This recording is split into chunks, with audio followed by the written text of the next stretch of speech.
नमस्कार बच्चों, आप सभी का स्वागत है आपके अपने YouTube चैनल होम साइंस में, जहां पे आज आप सभी देखने वाले हैं MA first semester home science की क्लास। और पेपर है आपका पेपर 4 है शिशु उत्तेजना कार्यक्रम। जैसा कि आप देख पा रहे हैं, पेपर 4 क्या है आपका शिशु उत्तेजना कार्यक्रम है।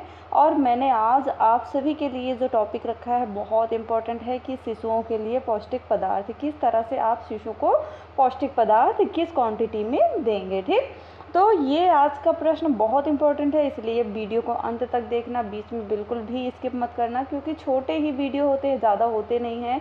क्योंकि जितने भी प्रश्न होते हैं इंपॉर्टेंट होते हैं, इसलिए हम छोटे वीडियो बनाते हैं। क्योंकि अगर नेक्स्ट में जैसे हम बड़े वीडियो बनाते हैं तो उसमें भी महत्वपूर्ण प्रश्नों को शामिल करते हैं, पर आप सब पूरा नहीं देखते हो, इससे क्या होता है, स्किप हो जाता है। ऐसा बिल्कुल मत किया करो, पूरा वीडियो आज किया करो। ठीक, जो भी प्रश्न हैं सारे प्रश्न इंपॉर्टेंट होते हैं। ऐसा हो ही नहीं सकता कि हूबहू वही प्रश्न जितना मैं पढ़ाती हूँ सारा है, लेकिन हम पढ़ाते हैं जो उसमें से 100% आपको बहुत ही प्रश्न रहते हैं जो आपके पेपर में हूबहू देखने को मिलते हैं। ठीक,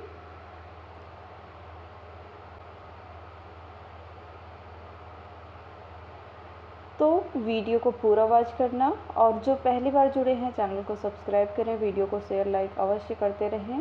ठीक, तो महत्वपूर्ण प्रश्न है इसलिए पूरा वॉच करना, बीच में इसकी बिल्कुल मत करना। जल्दी से चैनल को सब्सक्राइब कर लीजिए जो नहीं किए हैं, क्योंकि इस पर आपके चारों सेमेस्टर की बहुत ही बेहतरीन क्लासें मिलेंगी। बहुत ही अच्छे तरह से आप सभी का रिवीजन होगा। पेपर से पहले आपकी मैराथन क्लासें भी इस पर चलती हैं, जो आपके लिए बहुत हेल्पफुल होती हैं। ठीक, और यहाँ तक अब तक देखा गया है जो भी मैंने पढ़ाया है हूबहू वही प्रश्न भी आपको पेपर में मिले हुए हैं। तो आप सब बने रहिएगा, बीच में इसकी बिल्कुल मत करना।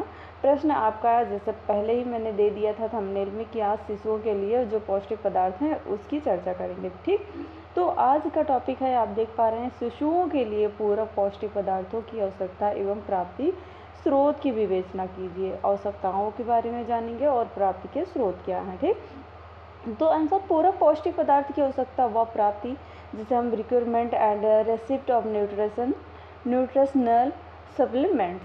ठीक, तो जब हम शिशु 6-7 मास का हो जाता है, जब बच्चा जो होता है वो 6 से 7 महीने का हो जाता है, तब उसकी उदर पूर्ति के लिए, उदर मतलब उसका पेट जो होता है, पेट जो होता है उसकी पूर्ति के लिए केवल माता का दूध ही नहीं प्राप्त होता है। ठीक, अगर आप 6 महीने का, ये बताया जाता है कि 6 माह तक, ओके, 6 माह तक अनिवार्य रूप से माँ का दूध ही पिलाना चाहिए। ठीक, उसके बाद बच्चे को ऊपरी जो पौष्टिक पदार्थ होते हैं उन्हें देना चाहिए। ठीक, क्योंकि यहाँ पे भी बताया जा रहा है कि दूध ही पर्याप्त नहीं हो पाता है, क्योंकि उसका उदर बड़ा हो जाता है और उदर की पूर्ति नहीं हो पाती है, माँ का उतना दूध नहीं हो पाता है। ठीक, इसके लिए बाहरी पौष्टिक पदार्थों का सेवन करना पड़ता है, अपितु उसके बढ़ते हुए शरीर के लिए अन्य पौष्टिक पदार्थों को भी आवश्यकता होती है। ठीक, फर्स्ट आता है आपका सूर्य प्रकाश से विटामिन डी की प्राप्ति। ये हर एक बच्चे के लिए, सभी बच्चों के लिए बहुत इम्पॉर्टेंट है सूर्य का प्रकाश। ओके, सूर्य का प्रकाश इतना महत्वपूर्ण होता है कि ये आपको कई बीमारियों से बचाता है। ठीक, तो आइए जानते हैं सूर्य का प्रकाश किस तरह से इम्पोर्टेंट होता है।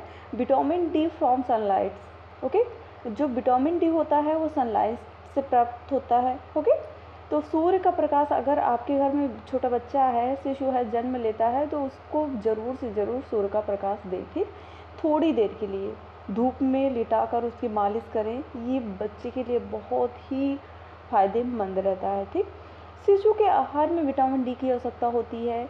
यह प्रातःकालीन सूर्य की किरण से सबसे अधिक उपयुक्त होती है। ठीक, इसीलिए शिशु को प्रातः धूप में लिटाना चाहिए। शिशु की मालिश सबसे उपयुक्त होती है। ठीक, अगर सुबह सुबह आप धूप जब खुलती है उस समय बच्चे को धूप में ले जा कर के उसकी मालिश करें, तो इससे क्या होगा, अगर गर्मी की धूप है, गर्मी में भी सुबह सुबह अगर धूप खुलती है तो तब आप जाएंगे, तब भी आपको उतनी गर्मी नहीं लगेगी, क्योंकि सुबह का जो सूरज होता है बहुत ही फ़ायदेमंद होता है। ठीक, नेक्स्ट आता है, अगर बच्चे को पीलिया है तो पीलिया में भी जो विटामिन डी होता है, सूर्य की रोशनी बहुत ही फ़ायदेमंद होती है। ठीक, विटामिन सी की मात्रा, जी हाँ, इसके बाद बच्चे को कौन सा पदार्थ देना चाहिए, कौन सा पोषक तत्व देना चाहिए, विटामिन सी है। ठीक, विटामिन सी में जैसे कि आता है, विटामिन सी में ये शिशु जब 2-3 माह का हो जाता है तो दांतों व मसूड़ों में विकास व पुष्टता के लिए स्कर्वी जैसे रोगों से बचाने के लिए विटामिन सी की आवश्यकता होती है। ठीक, इसीलिए बच्चे को क्या देना चाहिए, संतरे का रस देना उपयुक्त होता है। संतरे का रस देना चाहिए। जैसे बच्चे को कभी पानी की कमी हो जाती है तो ORS वगैरह दिया जाता है ना, तो ये इससे विटामिन सी की प्राप्ति हो जाती है। फिलहाल आप संतरे का जूस वगैरह ये सब पिलाया करें, ठीक बच्चे को, इससे विटामिन सी की कमी नहीं हो पाएगी। और ड्रॉप भी मिलते हैं, कुछ ड्रॉप भी दिए जा सकते हैं बच्चे को। ओके, तो विटामिन ए व डी युक्त पदार्थ, ए और डी दोनों इम्पोर्टेंट होते हैं। ए से जैसा कि आप सबको पता है रतौंधी रोग होता है, तो बच्चों के लिए विटामिन ए बहुत ही इम्पोर्टेंट होता है। तो बच्चों को किस तरह से आप विटामिन ए देंगे, शिशु के बढ़ते शरीर के लिए विटामिन ए व डी की मात्रा अधिक देनी चाहिए। ठीक, इसके लिए मछली का तेल व अंडा सबसे अधिक लाभदायक होता है। बच्चे को विटामिन ए की खुराक भी पिलाई जाती है। आप सब, अगर आपके घर में छोटे बच्चे होंगे तो आप ले जाते होंगे जो प्राइमरी हेल्थ सेंटर होता है, वहाँ पे विटामिन ए की गवर्नमेंट द्वारा विटामिन ए की खुराक हर महीने पिलाई जाती है। ठीक, सेकंड आता है लोह युक्त पदार्थ। लोह युक्त पदार्थ जिसमें हम आयरन न्यूट्रिशन बोलते हैं ना, आयरन जो लोह युक्त पदार्थ होता है, आयरन की आवश्यकता बहुत ही अधिक होता है, क्योंकि इसकी कमी से आपको एनीमिया भी हो सकता है। बच्चे को एनीमिया हो जाता है, रक्त की अल्पता से बच्चा मृत्यु भी प्राप्त कर सकता है। ठीक, तो लोह युक्त पदार्थ जरूर देना चाहिए बच्चे को। शिशु के शरीर में रक्त की पूर्ति एवं स्वच्छता के लिए आवश्यक मात्रा में लोह युक्त पदार्थ देना चाहिए।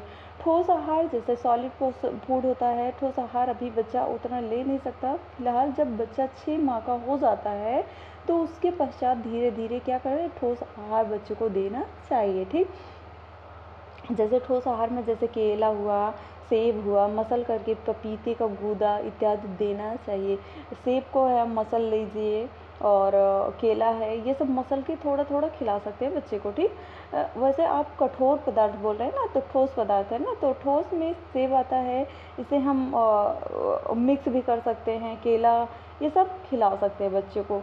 ठीक, इससे क्या होगा, उपलब्ध बाल आहार जैसे फेरेक्स है और बाल अमूलाहार है, दूध है, फलों का रस है, दलिया है, मूंग की दाल है, खीर आदि दिया जा सकता है। ये सभी हम बच्चे को दे सकते हैं। ठीक, और ठोस आहार में दलिया इम्पोर्टेंट होता है, उसके बाद सेरेलैक्स वगैरह आता है ना, तो ये सब हम बच्चे को दे सकते हैं दूध में मिला करके खिलाने के लिए। फलों का रस है, दलिया है, दूध और जो दाल होता है ना, दाल का पानी भी बच्चे को पिलाया जाता है। ठीक, ठोस आहार में ये भी बहुत इम्पोर्टेंट होता है। तो अभी तक अगर आपने चैनल को सब्सक्राइब नहीं किया है तो इतना आपके लिए मेहनत करते हैं, तो आप सब इतना तो कर सकते हो, चैनल को सब्सक्राइब कर सकते हो, वीडियो को शेयर लाइक ज़रूर किया करें। तो मिलते हैं नेक्स्ट वीडियो में नेक्स्ट टॉपिक के साथ। तब तक के लिए जय माता रानी, पढ़ते रहो, मुस्कुराते रहो। आप सभी का दिन अच्छा हो।